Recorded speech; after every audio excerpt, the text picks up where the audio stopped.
আপনাদের জন্য গাছের আপডেট নিয়ে আসলাম। এই যে দেখেন, আলহামদুলিল্লাহ আমার পার্পল কালারের সিম, মাশাআল্লাহ আমার গাছ এখন ভরে গেছে শুধু এই সিম দিয়ে।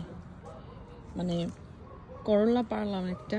আর একটা সুন্দর জিনিস আমি মানে দেখি নাই, আজকেই দেখলাম। এই যে দেখেন সিমগুলো পার্পল কালারের একদম ভরে গেছে আলহামদুলিল্লাহ। আমি ভাবতেও পারিনি এত হবে। আর এই যে দেখেন, আপনাদেরকে দেখেন আমি নিজেও সারপ্রাইজ হয়েছি। এই যে ম্যাডামকে দেখলাম, ম্যাডামকে দেখে সারপ্রাইজ হয়ে গেছি। আর মনে হয় আরও সারপ্রাইজ আছে আমার জন্য। গতবারও সেম হয়েছিল, কোন দিক দিয়ে লাউ হয়ে আছে আমি বলতেও পারি না। এরপরে গিয়ে সবগুলা দেখা গেছে একদম বাড়তি হয়ে গেছিল। তো যাই হোক, এই হচ্ছে অবস্থা আলহামদুলিল্লাহ আমার গাছের। আমি তো দেখে খুবই খুশি আলহামদুলিল্লাহ। সবাই দোয়া করুন আমার গাছের জন্য। আর আমি জানি না এই পার্পল কালার সিম খেতে কেমন লাগে, আশা করি ভালো লাগবে।